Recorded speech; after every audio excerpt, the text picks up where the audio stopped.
Yeah, I feel like I should subtitle this Merkle trees rule everything around me.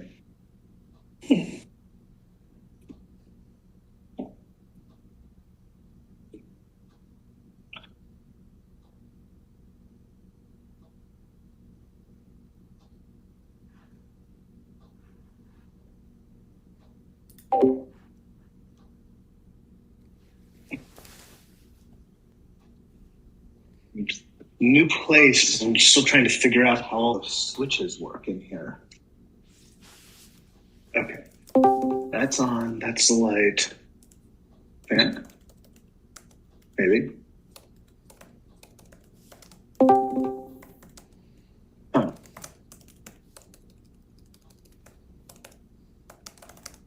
Okay, that's high. That's medium. I turn the light off but have the fan on? Okay. It's a fancy new place. All the things have remote controls here, and I'm like, how do I use this? Actually, you could also share your own video.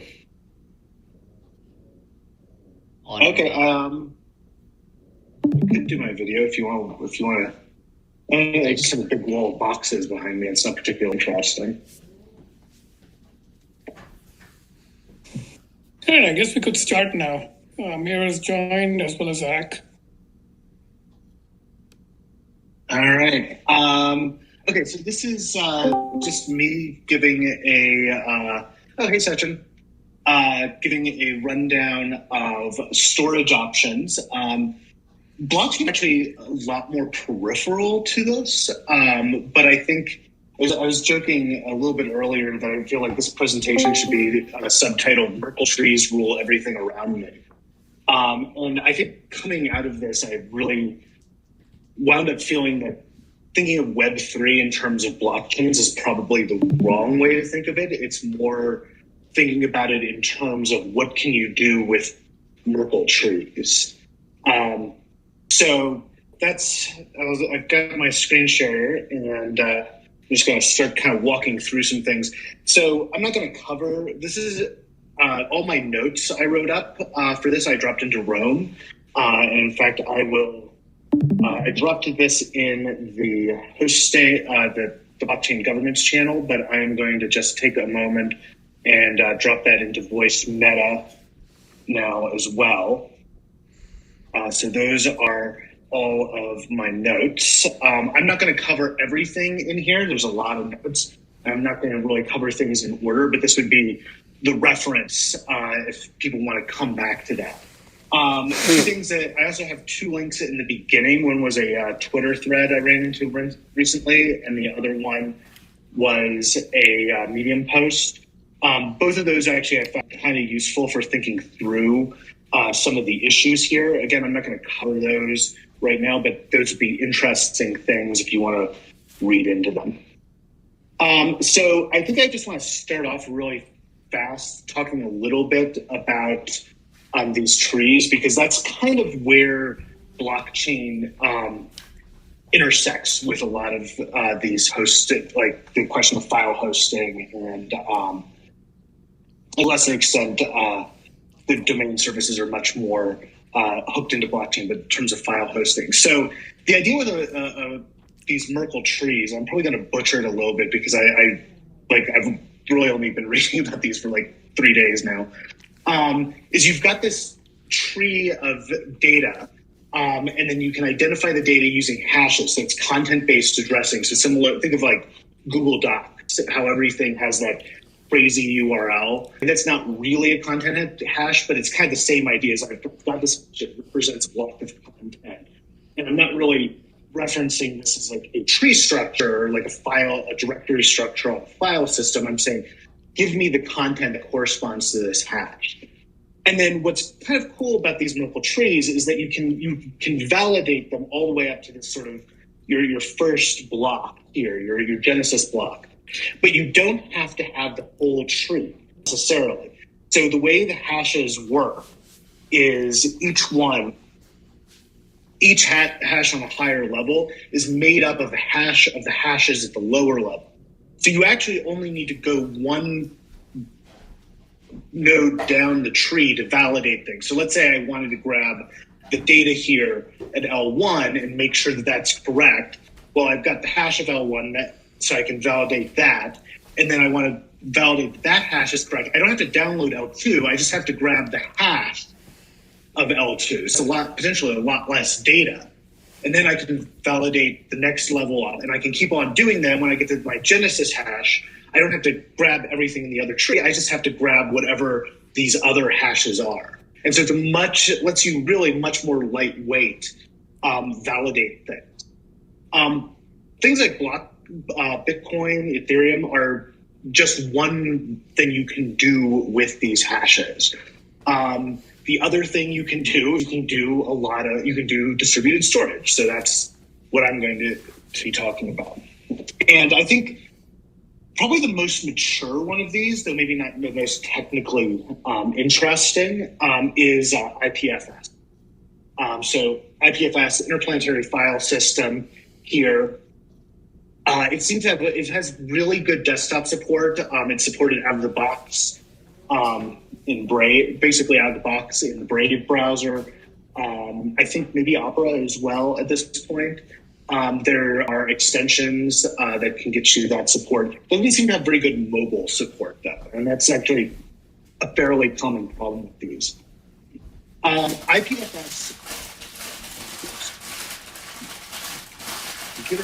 IPFS uses two layers of these hashes. So think of it as there's two of these trees here. One of those is actually identifying your data.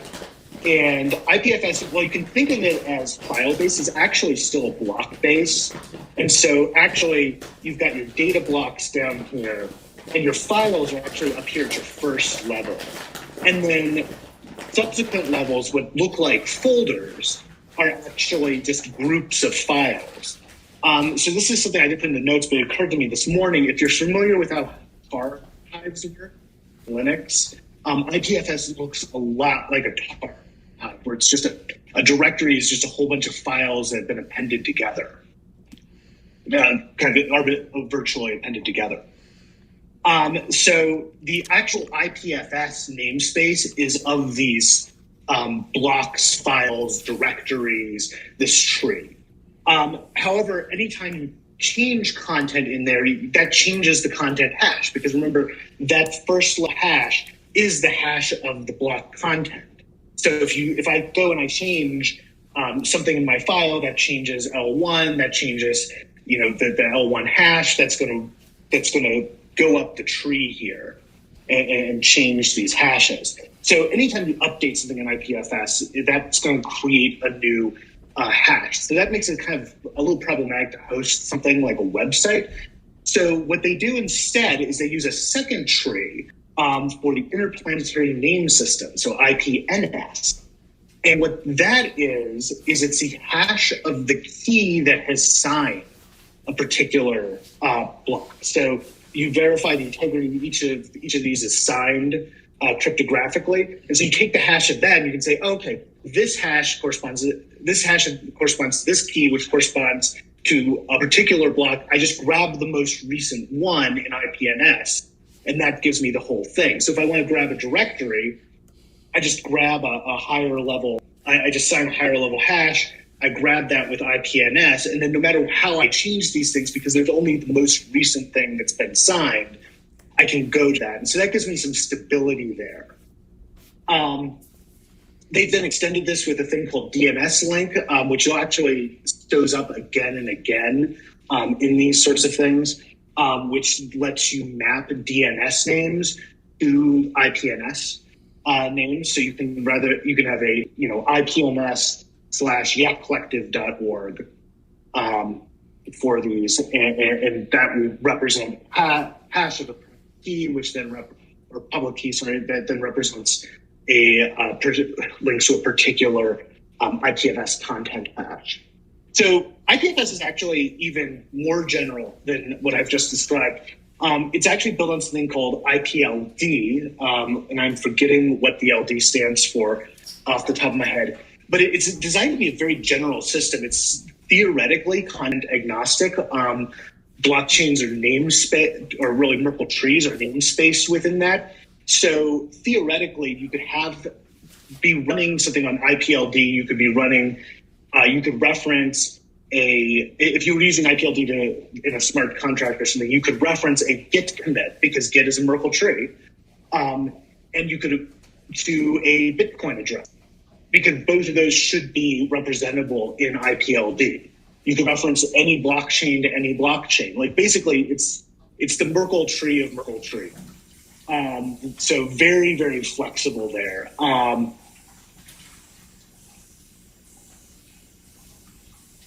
Very, very flexible there. Now, one of the problems is, of course, what you run into here is because you don't actually have to download the whole tree to validate things, it's possible for data blocks to fall out. You don't necessarily want to store everything all the time. IPFS nodes cache content.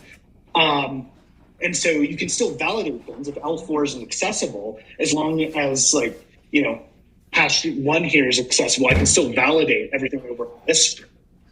As long as hash 1 I can still validate L3. So that leads to some problems as data falls out.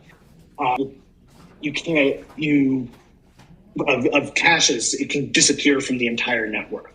So IPFS gets around that with this idea of pinning, so you can tell Node, I will always make this content available. But there's this question of how can you incentivize this more generally? So that's where Filecoin comes in. Filecoin is actually a blockchain. And the idea there is that Filecoin is related. It's a related project to IPFS, but it's not IPFS. IPFS is the canonical representation or implementation of it. And so Filecoin is trying to incentivize node storage. And so what you're basically doing is you are setting up a smart contract to say, hey, you're going to store this data in such and such a way, and that can include distributing it amongst multiple nodes, so you have some redundancy there. Rather than using a proof of work system, there's sort of 2 levels of nodes in Filecoin. There's a proof of storage, so periodically nodes are challenged. Can you actually access the data that you're supposed to be storing? And they have to prove that. And then there's also, for retrieval nodes, there's proof of timely delivery. Do you have the bandwidth to deliver this in a timely fashion? And Filecoins are used both to incentivize miners to match these things, and also then to pay them to do this. Filecoin is kind of slow. From what I could tell from the documentation, it can take 1 to 5 hours to retrieve data. So this is much more like Amazon Glacier than something as timely as the web. So this would work as like a backup solution for backing up data, but this is not really a content storage solution. It's more of for that, you just want to pin things there. I'm going to jump off of storage just a little bit because this is related, and then I'll come back to it. But Ceramic is also built off of IPLD. Not technically IPFS, but IPLD. And Ceramic is basically providing a database layer.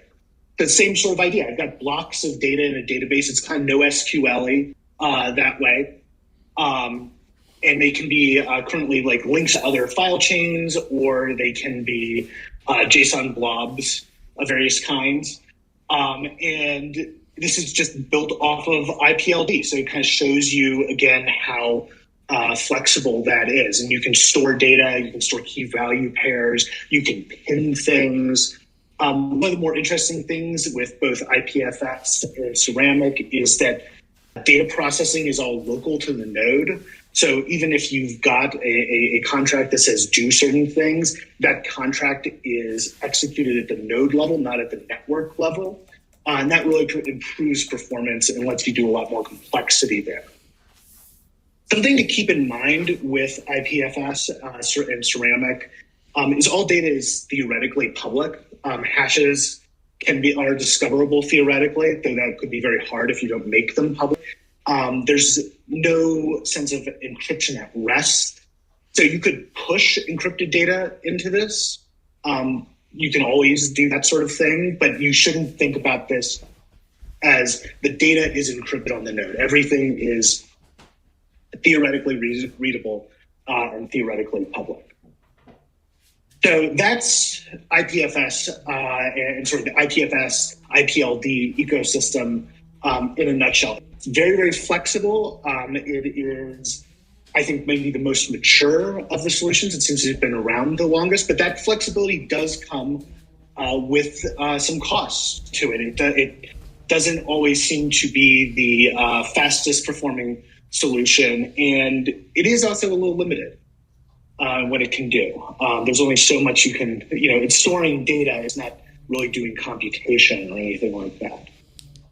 If you want computation, there is this interesting thing called the internet computer.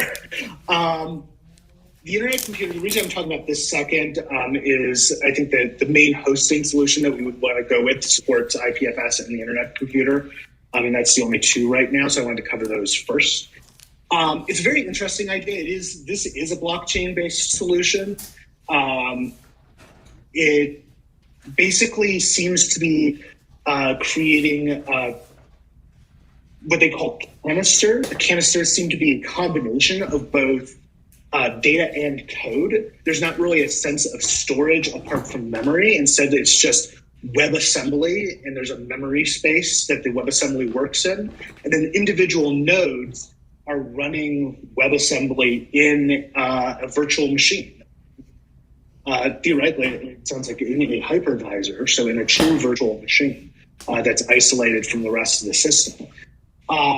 So that's kind of gives you some cool things that you can do because there's no separation between memory and storage. In this, you can do things like if you have a state change, you can run this. Everything that all the nodes that are running this particular canisters reach consensus on that state change. You update the state, great. But then you can also just to query it is a lot easier because all you do is you've got this block of memory and you just reach into the memory and query this, and so it makes querying very, very simple, and you can really parallelize querying. So even though each of these canisters is basically single-threaded, it is preemptible, and so that's a little bit slow to run operations on. You can really parallelize querying the data in a canister, and you have a certain amount of atomicity to it. You're guaranteed that when you query a canister, you are getting the state of that canister at a certain time, which is kind of a cool feature there. Internet Computer's fairly new. It's not even a year old yet. The first release was in March.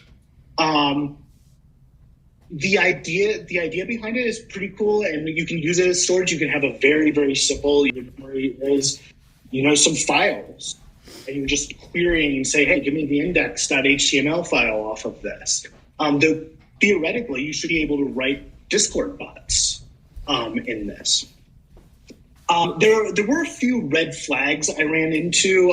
Digging into the documentation, there seems to be a bit of not invented here happening with the internet computer.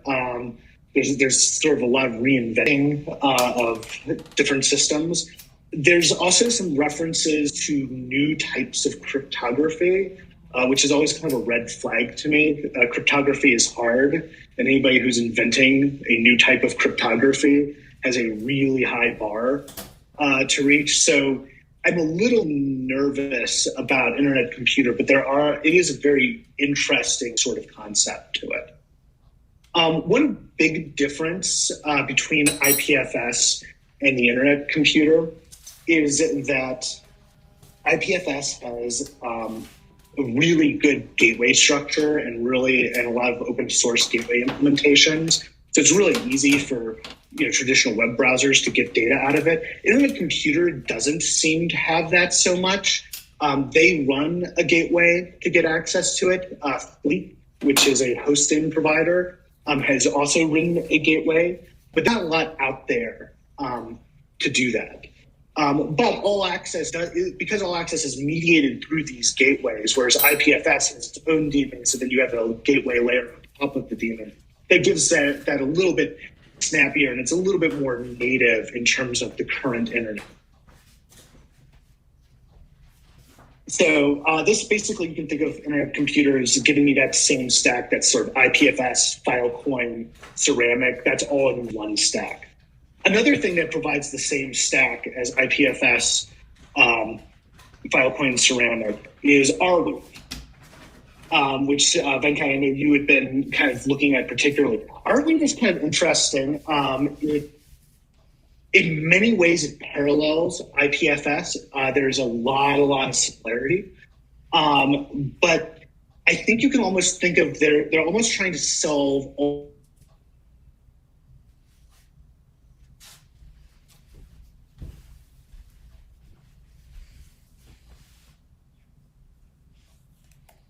over the place. I can have a lot of different connectivity conditions.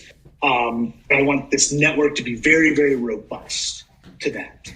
ArWeave's doing some of that too, but they are more concerned with temporal robustness. So if you look at like their economic documents, they're planning out their economics for a 400 to over 1,000 year period there. ArWeave is also designed so that everything, things do not fall off. So IPFS, if nodes aren't caching data, the data eventually just ceases to exist. ArWeave has no concept of data that can't be cached. And all of its challenges, its Filecoin-like system is built in at a very low layer there. And it's just always challenging nodes to prove that they have access to the data that they should have access to. So ArWeave is really incentivizing, designed to incentivize storage and making sure that storage is consistent there. It's also kind of cool because they are thinking about their own obsolescence a little bit. It's designed to eventually be incorporated into other systems. So a lot of their philosophy there. Gateways to ArWeave are, again, it's like the Internet Computer. It's all interactions are over HTTP, so you don't have that middle layer. So it's a little bit slicker than IPFS that way. I am a little bit concerned with it is they're very emphasized with like, you write this thing once, you put it on ArWeave, they like to call it the permaweb, and you never have to touch it again, which is, sounds great. And it's kind of like a business thing. Businesses like this idea of like, you don't have to touch it again. I worry about that a little bit from like a security perspective because, computer software is all a dumpster fire. Even the good stuff is a dumpster fire. And the idea of that you can't actually really update things. You can come out with a new version of the thing, but you can't pull like the old version or direct people away from that old version. Strikes me as potentially a little bit troubling. ArWeave structurally is very, very similar to IPFS because it's not, it is concerned with the versioning and whatnot. It uses its two blockchain or its two Merkle trees, a little bit differently. Like IPFS, one of those Merkle trees is all about block storage. But then rather than going to an IPNS solution where you're trying to specify a particular version of a node or a layer in that hash tree, what they do is they have a second tree, which is all the metadata around the file. So it actually looks a lot more like file system. If you've ever read about how like ButterFS in Linux works, or ZFS, ArWeave feels very much like they took those ideas and was like, what if we ran this distributed there? Again, like IPLD, Filecoin, IPFS, Ceramic, you can store more data than just files. You can have, there's a somewhat of like a database layer to it, which is kind of cool there. And I think what ArWeave really shows its ancestry too. data is at, whilst nodes have all of this blockchain incentivization going on, with ArWeave, data transfer actually uses basically BitTorrent protocol in the background. So ArWeave is very much a straight out descendant of BitTorrent, and BitTorrent in kind of a distributed world. All right, I'm going to just cover really quickly two other solutions, which I don't think are necessarily suitable for us, but I did run into while looking at various storage solutions. One is the Hypercore Protocol. If you've heard of DAT, which was actually the first of this sort of second generation of distributed protocols that I've heard of, Hypercore is what DAT has evolved into. Hypercore is, hold on, I'm just getting my notes up here. Similar to the other, Internet Computer, it's a little more blockchainy. It's a append-only log, so it's also a little bit more similar to ArWeave. You're only adding data. There's not really this worry about things falling off. Also, like ArWeave, it's basically each of these hypercores, which are kind of like Internet Computer canisters, but they're basically trackerless torrents that are getting shared around. And then how you reference one of these is determined by a big distributed hash table. So again, all very, very BitTorrent-y, if you're familiar with that. File storage is basically done using what they call hyperdrive, which is, again, two sets of hash strings. So it's a very common thing. And like ArWeave, Hypercore uses one hash tree, which is file data, and one hash tree, which is file metadata. So ArWeave is a little more corporate and a little more centralized. Hypercore structurally looks very, very similar to ArWeave, but is much more sort of decentralized. So it's sort of just I think it's more of a development and a historical difference between the two protocols. Finally, there is this thing called ZeroNet. And ZeroNet, while digging into this, it struck me that this is like the Bitcoin of these. So everything feels a little more Ethereum-y to me. But ZeroNet is very much, it's kind of based off of some of the same cryptography as Bitcoin. It is using a structure that's more like Hypercore, so it's basically trackerless BitTorrents, but everything is hosted locally.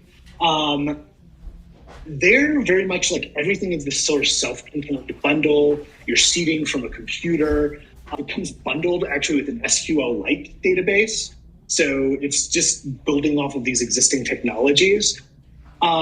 They are fairly into like their thing is the right thing. It strikes me that people using ZeroNet are probably also the people who insist on calling it the new Linux, which is kind of an interesting way of thinking about it. But it is very tightly coupled to Bitcoin. Site addresses are actually Bitcoin wallet addresses. The DNS, the lookups is done using Namecoin, which is also a Bitcoin fork. So ZeroNet seems to be like, if we're into Bitcoin, like this is the way to go. But it's very, very local. Like I'm not seeing anything that's like way out there, like a hosting provider like Netlify can offer us access to a ZeroNet thing. Like somebody be running this off of a Raspberry Pi or something. So that's storage. I want to just really, I know I'm 30 minutes and we want to have 30 minutes of discussion. I want to really quickly, though, talk a little bit about lookups, because that's a very important part. Like, it doesn't really help you if you're storing a thing, if you can't find the thing. So I want to really talk about that, and I want to talk about the hosting provider just really quick. So I'm going to kind of fly through the next bits and just give a very high-level overview. So naming in internet, we use domain name system. You go when your computer connects to a website, the first thing that happens is it queries your DNS provider. If you've ever set up a router, you've probably seen the thing where it says, "Give me some DNS, IP addresses of your DNS servers." Same sort of thing. you say Google, reach out to DNS provider. DNS provider says, oh, Google is this IP address, and your computer can reach out, connect to that IP address, and get served up that sweet search page. So how do we do that in a distributed system? Well, there's a couple different ways. The one we already have a little bit of a toehold in is ENS, Ethereum name system, designed to be very, very much like DNS, but it's not designed to replace DNS. It's complementary. It's kind of a side system to it. Basically, ENS, it's NFTs, and the information included in those NFTs lets you point to various things. They can be wallet addresses, they can be IPNS or IPFS hashes.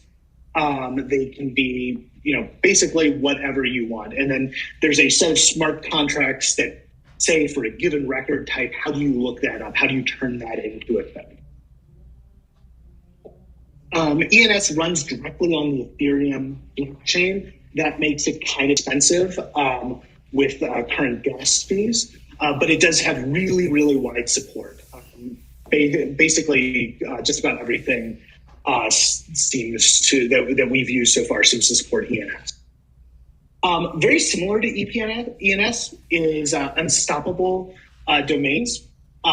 Basically, this is, I think you can take everything you know about ENS and just move it over to unstoppable domains. The main differences is unstoppable domains is running on a L2, a layer 2 blockchain rather than directly on the Ethereum mainnet. So that makes it a little bit faster, a little bit cheaper, hopefully. ENS is a little bit less DNS-like, is that you only pay once and then you just own the thing. So it's much more riffing off of the NFT aspect, where ENS tries to be more like DNS. Supports all the same things, IPFS hashes, whatever. Actually seems to have slightly better support among browsers than ENS. So ENS, you can definitely, if you've got like the MetaMask extension in your browser, that will resolve ENS domains for you. But a couple of browsers like Opera actually have unstoppable domain support built in. It's a corporation, so it's a little bit more corporate, a little bit more self-contained, where ENS, you get the domain, then you have to do your own thing. Unstoppable Domains has a uploader for IPFS built into the back end. It's kind of a much slicker system there, but again, more corporate, more centralized than ENS. Another potential thing, we looked at Solana a little bit. There is a Solana naming service for Vita that uses a .sol domain. It doesn't have as good of a support, but potentially a lot cheaper, because Solana chain is just a lot cheaper to work with and seems a lot better defined. This is definitely very, very centralized, though. There's a sort of a Bonfida runs a centralized oracle that's validating things. One somewhat annoying thing is they run everything through an auction system in a really weird way. So you can't just buy a domain.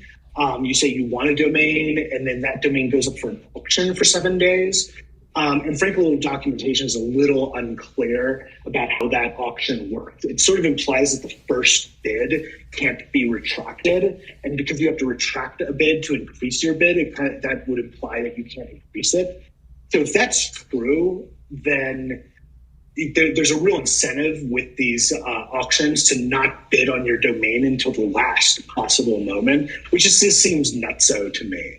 So I'm pretty sure that their documentation is just really unclear, but if anybody's more familiar with the Solana naming service, I'd really like to get a better sense. As much as I'd like to, everything I've read about Solana, I kind of like what they're doing technically, but this just doesn't really, Solana naming service just doesn't really have support outside of the Solana ecosystem, and it's only marginal support within the Solana ecosystem.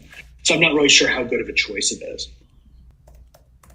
Finally, two other ones that just worth mentioning. Handshake is a little bit like ENS, except that rather than trying to run a side-by-side with the current domain system. Handshake is designed to replace the current domain name system. So you don't bid on domain names with Handshake, you bid on TLDs. So that would be like .com, .yak. So you could have collective.yak, supposedly. It doesn't handle any of the domain part. So basically what Handshake domains, or really Handshake TLDs, are doing is they are pointers to name servers, and you're sort of expected to run your own name server to be queried with these things. And then you can just decide whatever the hell you want to do, you can just do it. One cool thing with Handshake is that it does have this capability, so you can put a SSL-CA certificate, a public certificate, into the record for the Handshake TLD. And so what that means is that you can kind of run your own certificate authority, and it makes it very, very easy to rotate certs and verify that it's a good cert, because it is on the chain. It's not, it's immutable in the same way that things on the blockchain are immutable. It bypasses both current DNS and the current certificate authority infrastructure, which is kind of cool there. That said, that sort of system is maybe a little bit less useful than something like IPFS, which even though data on IPFS is public, all the connections are encrypted by default. So if you're browsing just over IPFS, the reason that you would use HTTPS for an IPFS is just to talk to the gateway and secure the connection to the gateway. Once you get on the IPFS network, it's all secured already. So in a weird way, Handshake is almost like a step back from that. And then finally, kind of come to the Bitcoin version, Namecoin. I think this is the first one. This is actually a fork of Bitcoin. So I think your feelings around Namecoin probably parallel your feelings around Bitcoin. Namecoin nodes are actually all Bitcoin nodes. It's very much integrated kind of with ZeroNet. You can stick Tor onion addresses in it. You can stick ITP addresses in it. You can stick IPFS, whatever there. It is namespaced, so it's a little bit similar to IPFS, so you can actually store more things in it. But because it's just a naming service, it's not like you can have like a database thing. So that namespace is a little bit less useful here. One thing Namecoin is very explicitly was not scalable. So while the Namecoin people are seem very much convinced that the other solutions are not really good solutions, the fact that it's not internet scalable really makes me wonder how great a solution Namecoin is to things. So again, we have sort of ENS is probably most mature, maybe more technically interesting. Is something like unstoppable domains, but that's also a little more centralized. So it feels like, IPFS plus ENS is a little more equivalent to like ArWeave plus unstoppable. If I was going to, draw analogies there. All right, and then finally, just to finish up, I'm going to just jump ahead and talk a little bit about Fleet. I was kind of hoping there'd be other options here for hosting, but I couldn't find any. But Fleek is very Netlify-like. In fact, if you start looking at the screenshots here, you'll notice that if you're familiar with what Netlify looks like, that looks a lot like Netlify. They're very, very close. But what Fleek is doing is basically trying to be the Netlify for Web3. So by default, what they're doing is pushing data into IPFS. They provide their own IPFS gateway, but by the nature of IPFS, once you have the data there, you don't necessarily need to go through their gateway. You can do long-term storage with Filecoin in their system. They are more expensive than Netlify. They're about twice as expensive, but they have a free tier. And, 2 times 0 is still 0. And the free tier is definitely suitable for our needs. We can do everything that we do with Netlify with Fleek. They don't have the function support, so actually we can't do quite everything. And then something else, this isn't really Fleek specific, but to keep in mind with all of these hosting solutions, what you're basically doing is you're grabbing like almost like a whole directory, and essentially you're almost like browsing it locally. So there's a convention like the entry point is index.html, and kind of everybody understands that. But after that, there's not necessarily a convention that if you go into a directory, you're going to index that directory /index.html. And what that means is that to really have a native solution, you either need to be running something that's like a dynamic website where you're using JavaScript to pull up the data and rewrite the DOM, or you need to have everything broken out as its own page. And if you look at the GitHub repository, I've actually already done a whole bunch of work in the development branch to move our website into something that could be browsed locally, and thus would work in IPFS or an internet computer or any of these other solutions. Fleek, like I said, Fleek is very Netlify-like. I think it would be really suitable for our needs. The only thing we'll need to replace is the Netlify function that we're currently using to help post data from writings pages from RSS feeds. That was something we kind of wanted to do, or I wanted to do anyway, so I don't think that's like a big change. Otherwise, I think we're almost at the point where we could move over to Fleek right now. Fleek also, in addition to IPFS, also supports Internet Computer. I'm going to assume that they have smart people and that my concerns about the Internet Computer invalid because of that. But one interesting thing is they seem to be very committed to the idea of going Web3 native. And so one reason that they're looking at the Internet Computer is that the Internet Computer actually can give them computation on the back end. And so anything like a site like this where you've got build environments and whatnot, you do need computation at some point. And so what they're looking to do is eventually, and I think it's probably a long ways off, but move towards a system where actually the actual guts of Fleek are hosted on Internet Computer, whether or not you're pushing data into Internet Computer or not. Fleek does provide its own Internet Computer gateway as well, that it's an open source project. It is, as far as I could tell, the only open source Internet Computer gateway. I could not find a gateway when browsing around Definity's repositories, which I found a little surprising. So I think in summary, Fleek seems to be like, if we want to move the website over to distributed, what I would recommend.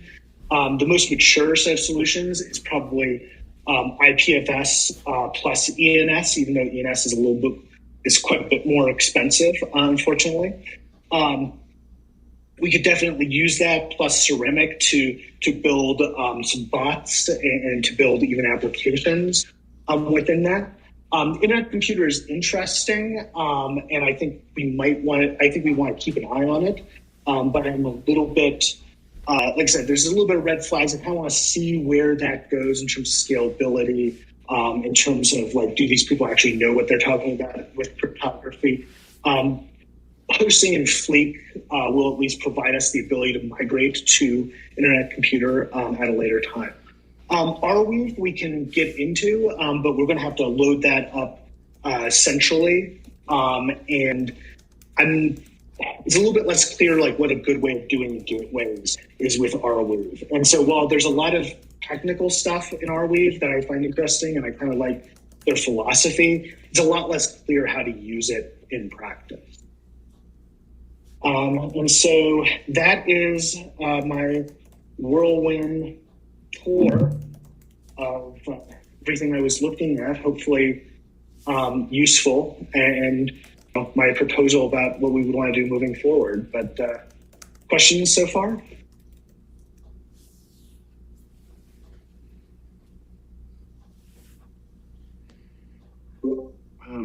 Sure, I'll start. First of all, thank you. This is very interesting, mind-boggling, actually. And I'm trying to figure out where we can take a nibble. So my question is, which one of these components appears to you to be not connected to other components that we can, try it out. But at the same time, I'm wondering where the Yak Collective has benefit. So, for example, what's the benefit from being not on Netlify, but on Fleek? So I think short-term benefit is, unfortunately, I don't think there actually is a short-term benefit with any of these. The benefit is mostly one of experimentation. Moving from Netlify to Fleek would give us some experience using, IPFS or Internet Computer. It would give us more experience in the world of ENS and sort of help begin beefing up some of that knowledge. But for practical purposes, right now, most of our hits are coming over, the traditional web. And so rather than getting served up by IPFS, they're going to be served up by Fleek's caching layer. And so there's not actually a lot of difference that's going on right now. I think the domain name stuff is more interesting because you can touch wallet addresses to things. So, we already have Yak Collective.eth. So there might be an argument for, maybe getting a Yak Collective.sol or something like that, trying to do that just to diversify that portfolio. But I think it would be more of a philosophical thing. It would be a learning experience right now for all of these, rather than this is definitely a better solution. Okay, so in that case, let me ask, which one of these components do you think will give a learning experience to more people? In other words, something like Fleek might only give learning experience to the people in infrastructure, the people using Netlify now. So do you think any of these components will give more people the opportunity to have an experience? So all of this is fairly low level. So it's hard for me. It's hard for me to imagine people outside of infrastructure getting a lot of experience with any of these. But that said, I think the more interesting thing beyond the website is the question of these database layers and what we could do with these database layers. So what could we do with Ceramic? What could we do with some of the database layer in ArWeave or Internet Computer? Because then you could wind up tying into Discord. In fact, I want to say there was, I'm not finding it, but there's some, maybe it's Ceramic that actually has it. There's some Discord bots. No, I'm not finding it. Somewhere in my notes, there's a thing about some Discord bots that are actually already talk to one of these protocols. Sortie was one that I'm remembering. So that is, here we go. Oh, that's talking to Unlock, which I didn't cover here. So that's something else. So I would think maybe the most useful would be to pick something that was based on that database layer that we could maybe do some things with. I think Ceramic is probably interesting there. Internet Computer is maybe the most interesting, but I'm just not really I kind of want to watch that project over the next 12 to 18 months. It's not actually clear to me if that's going to have legs over the long term yet. So I think I would go with Ceramic. ArWeave has a lot of cool features, but it's just not widely deployed. It just doesn't seem to be widely deployed out there. And I think we would get more bang for the buck playing around with something like Ceramic, which would put us more in the IPFS ecosystem. So maybe the storage issues, people have data and people want to use blockchain data, that could be less infrastructure. Because I think the behavior of some of these things you described is not just, okay, and we'll do it on blockchain, but it really acts differently. You can only add information. You can only add information to blockchains as well. Keep in mind, like when it says who has the owner is the owner of an NFT, what that's doing is it's saying what's the latest entry in the ownership chain. That's not visible. What I'm saying is that perhaps the file system components, the behavior is more visible. Instead of it being, a file system, but based on blockchain, it's a file system that acts like a blockchain, acts externally. Let me throw in an idea here. I think it's a good starting point to see the way we are doing our current website, to see exactly how we can mimic it in a Web3 design pattern. But I think you won't actually start seeing opportunities for general experimentation until you go a little beyond.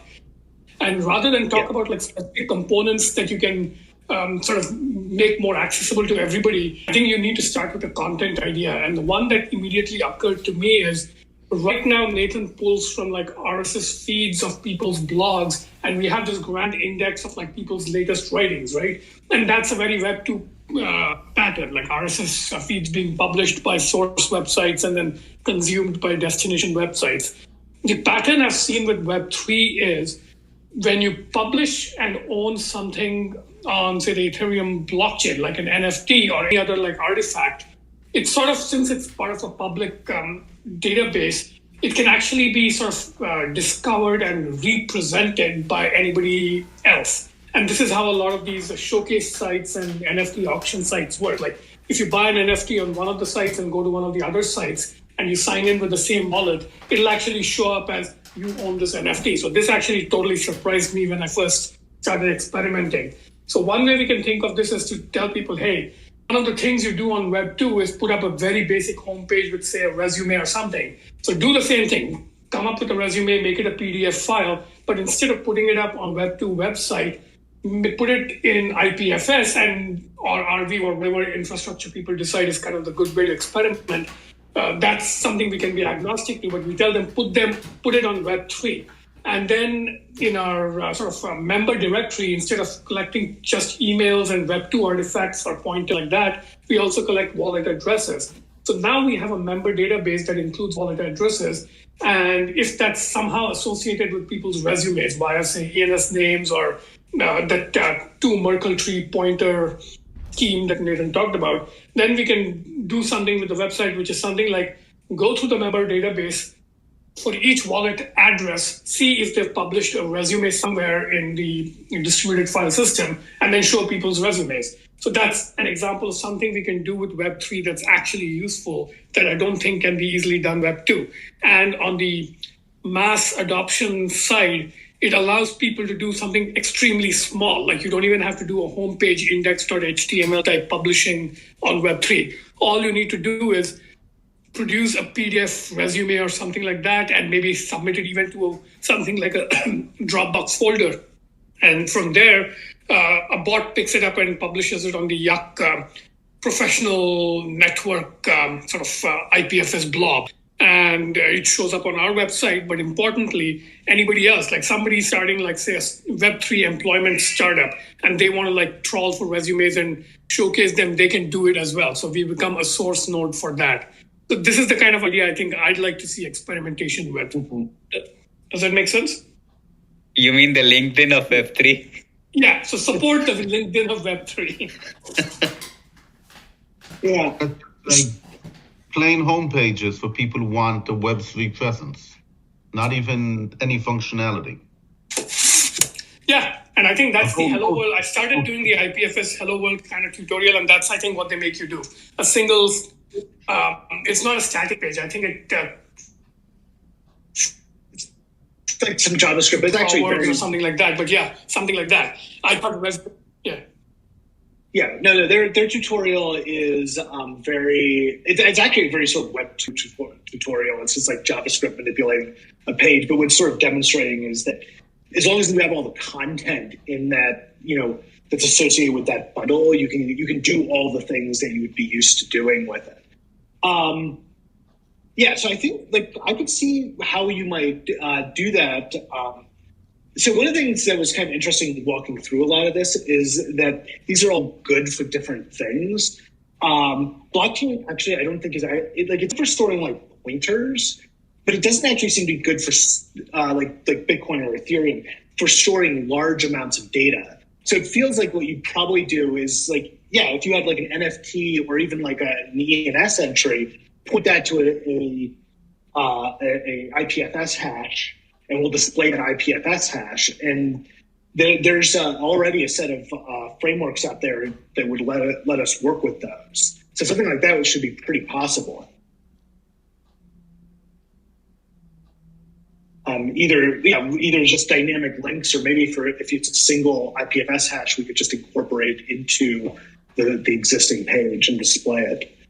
I have to hop off in a few minutes. I have another meeting. But I think that makes sense. And then I think one question is, do we want to try to focus on that within the web through context that we live in now, or do we want to try to move over some of this distributed storage at the same time?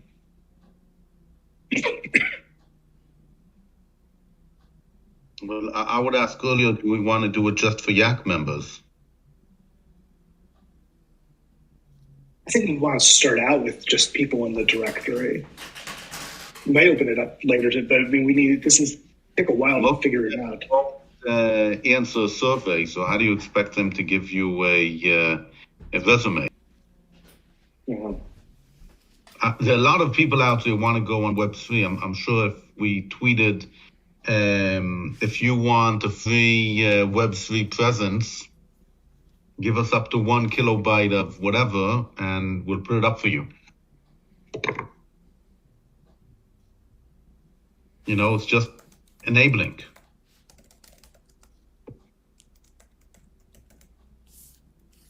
I know yes. we're coming close to the end here, but I definitely think that like the idea of doing something that's like specific, like scope limited, would be a nice way of exploring this space rather than kind of porting everything over. I guess one of my questions, and it might be beyond the scope of the time we have left, is so there's the .eth namespace, there's the .sol namespace, and I'm curious, like, is there some way, like, I guess, like, if with picking either one of those, are you sort of like having this lock-in or kind of path dependency issue that emerges by choosing one of those domain spaces, and kind of, is there something equivalent to like a cPanel for like multi-chain management of your DNSs that allow for, because I mean, for instance, like ETH, as we all know, is very expensive. Solana is much cheaper, but it has a centralization issue. Like, is there like a way of like having these things be interoperable across chains, or is that kind of like a level of abstraction that's not the right kind of focus for this? I have not seen something like that. Most of the systems I've seen have you signing in with wallets, and because wallets are tied to particular wallet addresses and they're tied to particular chains, like I think you'd either have to have it where you'd have one chain that would have pointers to other things, other of these, or you'd have to have more of a traditional Web 2 thing where you were signing in with some sort of non-chain identifier, which is a little bit like what Unstoppable Domains is doing. They don't have a wallet set, which is kind of interesting. I can imagine that ENS, it's pretty flexible. Like you could put in, theoretically, say that this is also mirrored on Sol. You would need to have there'd need to be a smart contract resolver for that. So somebody would have to write that. And that's a little bit beyond my current ken. But there's nothing to say you can't do that. There's no centralized thing saying, oh, only these people can have these resolvers with ENS. I agree. There is some path dependence there, and it's not really clear what the best path forward is right now. I mean, grabbing domains everywhere is going to get quite expensive, potentially. And there doesn't seem to be a central management portal. When you start getting into content, that gets a little bit easier. But all of these solutions support referencing IPFS content. Most of them support referencing ArWeave content, though it's a little unclear how you would actually get to that reference with ArWeave. So I think there's maybe a little bit more path dependence with the domain side, but one advantage, at least thinking about this in terms of IPFS initially, is that, again, it's just there's so much more support across things, and there's less lock-in at the content level, potentially. Right. I think in the interest of time, I think we've identified a bunch of topics that basically need full discussions of their own.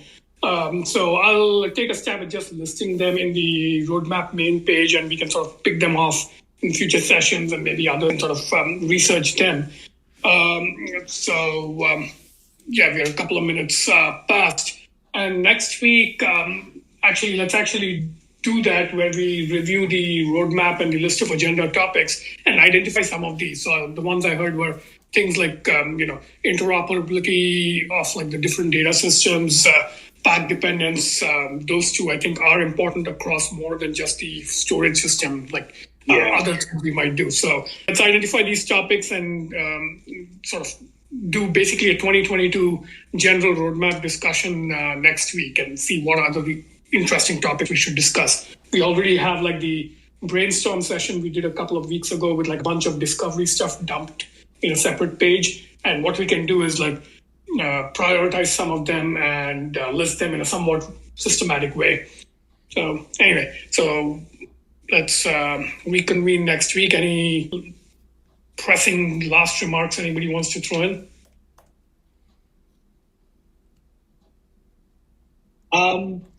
I mean, I think the only thing I would say, I feel like there is a lot of frameworks out there. I didn't really cover them, but I will say that the biggest frameworks, there's a Web3.js library, which is like I think the oldest of those. Solana has a fork of that, and there seems to be good libraries around both for general data management, not just files, but like actually more of a databasey around Ceramic and ArWeave. So that's, if we're looking for good support for doing some of these experiments, that would kind of be the universe. So the Ethereum Solana universe would be maybe where I would focus a little bit more at Bitcoin. It seems like there's just been a lot less thought into how to build these things on the Bitcoin side of the wall.